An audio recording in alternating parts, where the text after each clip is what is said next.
Welcome to Taxpayer Empowerment. I'm Jose Melendez, Campaign Director for the Taxpayer Protection Project here at TPPF. Today we're talking about how state and local government intersect from Austin's Pink Dome to the heart of Tarrant County and what that means for taxpayers, transparency, and trust in local government. We're joined today by Commissioner Matt Krause, a former 5-term Texas House member who's now serving on the Tarrant County Commissioner's Court. Matt has long been a leading voice for fiscal responsibility, limited government, and protecting Texans' constitutional rights. Commissioner, welcome to the show. Thanks for having me. Well, let's jump right in. You've spent nearly a decade in the Texas legislature, and now you made the move to the Tarrant County Commissioner's Court. What has that adjustment been like, going from lawmaking in the legislature to now governing at the county level? Yeah, it is very interesting. One thing I joke about is it's much easier to count to 3 than 76. So I very much enjoy that. The speed and the pace with which you can get things done in county government, so much faster than you can do at state government. I do miss the policy making at the state level. I always enjoyed that, working with TPPF and y'all on making sure that Texas stays conservative and free. But it's a little different on the county side. You're not doing as much of that policy, but I still think you can have a huge impact on the day-to-day lives of everyone. And like I said, the speed and pace with which you can reform things and change things is a lot faster, and I've really enjoyed that. So on that note, county government does have a massive impact on taxpayers. What are some of the unique challenges and maybe opportunities that you see at the county level? Yeah, Tarrant County at this point is still the largest remaining county, not only in the state, but in the country, that is Republican dominated, that's Republican led. And so we take that responsibility very seriously, and it's given us an opportunity, we think, to be kind of that laboratory of experiment on how to enact governance on a large scale in a large county, but do it the right way. And so on the taxing front, we've actually lowered our tax rate below the no new revenue tax rate the last 3 years in a row. And so that's kind of unheard of, especially in your large urban counties. And so we feel like we've got a responsibility to the taxpayer to be a good steward of their dollars. And we can show, hey, you can cut taxes on people. You can lower that tax rate, still provide services, still do the things you need to do, but not take as much of the taxpayer money to use on things that maybe they don't agree with. So on that very note, homeowners across Texas are feeling that pinch. So let's zero in on Tarrant County. What are you hearing from taxpayers at the county level about their tax burdens right now? Yeah, it's the same frustration that you hear all over the state. Continuing to see people said, hey, I've paid off my mortgage. I've put blood, sweat, and tears for 30 years, and then I've still got this bill from the government every year that if I don't pay, I could lose my house. That just seems so un-American. It seems so un-Texan, which I totally agree with. So again, at the state or at the county level, we've tried to lower that tax rate. We set 2 tax rates in Tarrant County for the county and then our public hospital. And again, we've lowered that tax rate below the no new revenue rate for the last 3 years. Unfortunately, some of the cities and school districts in Tarrant County haven't done the same thing. And so people are still seeing their property taxes go up. And so that's what we tell folks all the time, is that Austin can only do so much on the property tax issue. Your county can only do so much. It's really your cities and your ISDs where you really need to make your voice heard to say, hey, our taxes are too high. We got to have some kind of relief. That's where we need to have those reductions take place. So during your time in the legislature, you championed several transparency and tax reform measures. Do you see those working at the moment, or does the legislature need to do more? Oh, I think it's absolutely helped. As you said, we talk about property tax relief a lot, but not necessarily appraisal reform. And so about 2019, 2021, worked with TPPF and others to say, hey, that needs to be a part of the conversation as well. Because again, the state can put in money that it wants to buy down the M&O tax rate at the ISD level, or increase homestead exemptions, which just passed very recently, so you're going to see more of that. But that puts the state on the hook for buying that money down every year after that, or every biennium after that in the budget. So I think a much better approach is to make sure that we have those appraisal reforms in place to where these tax rates and these things can't get out of hand. And so, yes, I'm absolutely seeing the fruit of that, but I think we can even go further, and we can even take more steps to ensure that people won't be taxed out of their homes, and to really get a handle on it once and for all, so people can feel like they have some ownership in their homes as well. So the state of Texas continues to grow, and a lot of that growth is seen by our local governments. how does a county, specifically Tarrant County, how does Tarrant County balance that niche between development, infrastructure growth, and fiscal management? Yeah, that and that's a hard one, and it's not just fiscal management, but quality of life for the people who are already there, right?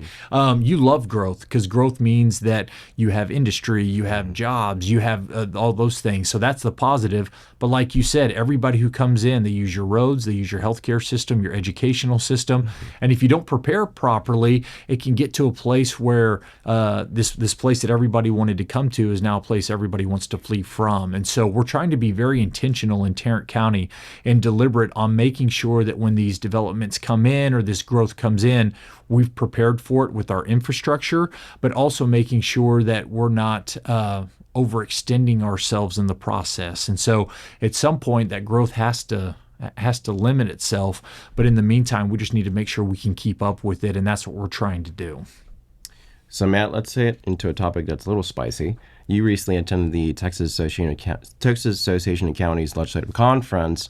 Now, TAC has been criticized for using, taxpayer dollars to fight against taxpayer interests. How can we ensure that they can, educate the public without, crossing the line on policy? Yeah, and that's a great question. And it was kind of interesting because I spent 10 years on the other side, right? And doing all that and coming at it from that framework. So now getting onto the other side of local government, it's changed the perspective maybe a little bit. But yes, I did attend TAC, and so I kind of wanted to see how they were communicating the ideas or the advocacy there. And I was a little surprised at how hostile they were to the legislature and to what went on in the Capitol. And for the last couple of years I was in the legislature, it seemed like the voice of TAC and TML and some of those had lessened. It wasn't as strong. The advocacy wasn't as strong. The effectiveness wasn't there. And I wondered what that was. And I'm kind of starting to think now maybe it's that hostility that they had that I could sense. It was palpable, that hostility towards the legislature may be a part of that, because I know the legislators can probably feel that as well. The lieutenant governor, speaker probably feels that. So I'd like to see TAC and others get to a place where it's more of a collaborative effort, where there's more communication back, because I think that will only help. And to the actual lobbying arm of it, my position always was, and it still is there, that I think the most effective advocates for local government are your local government elected officials. And so if I have an issue, if I have a problem as a county commissioner now, call up my state rep, my state senator, the lieutenant governor, governor's office, and say, this is why I think something is not right or wrong. I think that's so much more effective than having an outside lobby group. And so when I was in the legislature, I was a proponent of banning taxpayer-funded lobbying.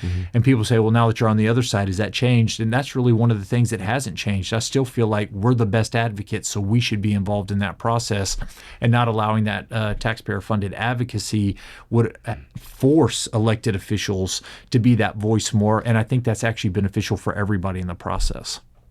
So as a follow-up, do you think there's a growing awareness among local officials that taxpayer-funded lobbying goes against public trust?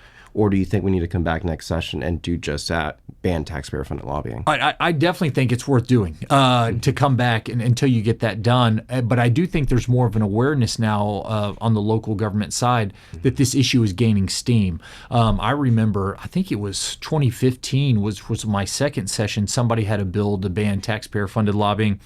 I don't think it got a hearing. There was no articles. I mean, there was just it went nowhere. You fast forward now to this last session. I think it was one of Dan Patrick's priority bills that didn't make it through, but it still shows that that's the kind of interest that it's picked up. And so I think it's only going to get stronger. And so I think TAC and others would do well to say, hey, this may be coming down the pike pretty soon. What do we need to do to make sure our voices are still heard? But yeah, I absolutely think it's still a good policy idea. It's something the legislature should pursue. And instead of stifling voices, I really think it's actually going to amplify the voices that are most effective in the process. I think one glaring example of that, and you were part of that, you were in the legislature at the time in 2019, SB 2, which was the big property tax reform bill. One of the things we noted was that during the testimony hearing for that bill, you had 80% of the folks there who were private citizens in support of the bill, or I should say 100% were there in support, were private citizens who paid their own dime to go to the Capitol to testify in support of the bill. But on the other side, it was seemingly just lobbyists, cities, and counties, they're testifying against the bill. That's right. That's right. And I think that was the whole point of that debate was, why am I giving money to people that they can use at the local government level, that they can go out and hire lobbyists to actually work against our interests, right? If there had been 100% of the taxpayer-funded lobbyists that were saying, oh, these limits are probably a good idea, and on behalf of the taxpayer, it would be a lot harder to make the argument that we ought to ban that, right? But when the taxpayer constantly sees that their money is being used to lobby against things that they actually support, that's where I think the whole argument has picked up steam. So that's why I think that it's an issue that'll come back in the next session. It continues to get more and more support. The speaker, Dustin Burrows, actually had that bill when he was in the House, not a speaker. And so you kind of know where he is. And so I think it's just building up steam, and I think you're going to see the momentum carry it most likely during the 2025 or 2027 session. Excellent. And so finally, during your time in the legislature, you were known as a conservative reformer. How do you plan to carry that torch at the county level? Yeah, I think there's so many opportunities to do that at the county level, which I'm really excited about. And luckily, we have a great county judge, Tim O'Hare, who is reform-minded as well. And so he was there 2 years before I was, and he had already done a lot of that. And so it's exciting. We have Manny Ramirez as well, who's also a Republican majority court, who's also reform-minded. And so I think together we're going to be able to be that laboratory of experiment, continue to push the needle forward on experimenting with good governance from a conservative perspective and worldview. And so that's what gets me excited. That's the reason I ran for this, is because I could continue to seek out ways to reform, not only so that Tarrant County is a great place to live, but so we can be a blueprint or a beacon, hopefully, for other large counties around the country, saying, look, you can provide services, you can take care of your citizens, but you can do that in a low regulation, low taxing environment, and everybody's going to flourish in that. That's what we hope to accomplish. And I think with the reforms that have been done and we continue to push, we're going to be able to do that there in Tarrant County. Well, Matt, thank you for joining us today, and thank you for your ongoing leadership. Yeah, thank you. Thanks for having me. So until next time, I'm Jose Melendez reminding you, it's your money, your government, and your voice.